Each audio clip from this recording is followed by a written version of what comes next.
விஜய் அரசியலுக்கு வந்திருக்காரு. டிவிகேவாமா? டிவிகே. டிவிகேயா இல்ல டிவிகேவா? அது என்னன்னு தெரியல. விஜய் முதலமைச்சர் ஆவாரா மாட்டாரா? உங்க தரப்பு வாதத்தை நீங்க. அவர் சொல்றது ஒரே ஒரு இது, ஏதோ நம்பர் சொல்றாரு, 76 சொல்றாரு, 96 சொல்றாரு, ஏதோ சொல்றாப்புல. ஆனா எம்ஜி ராமச்சந்திரன் சொல்லிட்டு ஒருத்தர் இருந்தார். அவர் வந்து பாத்தீங்கன்னா தமிழ்நாட்டுல நிறைய அது நல்லது செஞ்சுட்டாரு. அவரு வந்து பாத்தீங்கன்னா சினிமால இருந்து வந்திருக்காரு. ஜெயலலிதா அம்மாவும் சினிமால தான் வந்திருக்காங்க. ஓகேங்களா? எல்லாரும் சினிமால இருந்து தான் வந்திருக்காங்க. அதெல்லாம் குறைபாடு இல்லை. எல்லாத்துக்கும் கட்சி தொடங்குறதுக்கு எல்லாமே உரிமை உண்டு, வரலாம், தப்பு கிடையாது. ஆனா வந்த உடனே நான் தான் முதலமைச்சர்னு சொல்றதுனா தப்புங்க. இப்ப எல்லாருமே இருக்காங்கல்ல. 4.5 வருஷம் வந்து நல்லாட்சி கொடுத்தாரு எடப்பாடியார். அவருக்கு என்ன, அவரு வரக்கூடாதா? அவர் வந்தோடனே நான் தான் வருவேன், நான் தான் முதலமைச்சர், எல்லா வீட்லயும் ஒரு ஓட்டு இருக்குன்னா என்னப்பா? எங்க வீட்டுல ஒரு ஓட்டு இல்லையா? என்ன பண்றது தம்பி?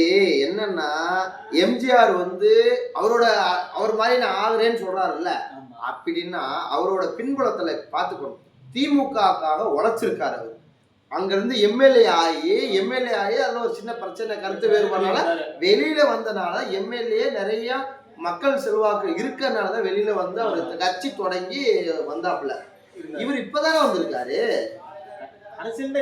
அரசியல் கவுன் சொன்ன மாதிரி ஏதாவது இவங்க சொன்னாங்க, கவுன்சிலர் கூட ஆகாத ஒரு இது எடுத்தோன்னே முதலமைச்சர் எப்படி ஆக முடியும் சொல்லுவாங்கல.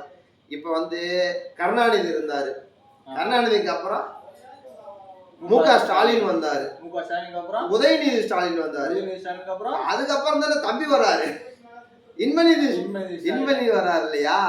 இப்ப இவங்க எல்லாம் வந்து பாத்தீங்கன்னா நேக்க காய் நகர்த்துறாங்க. நான் இருக்கேன்னா, கலைஞர் இருக்காரு, முக ஸ்டாலின் அப்படியே கொண்டு வந்தாரு, செயல் தலைவரா கொண்டு வந்தாரு.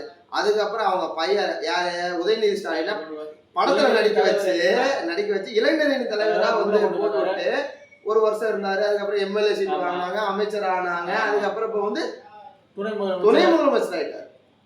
அதுக்கப்புறம் வந்து பாத்தீங்கன்னா இப்ப அடுத்த ஆட்சி 2026ல திமுக வரும் பட்சத்தில் முதலமைச்சர் யார் தெரியுமா? உதயநிதி ஸ்டாலின்.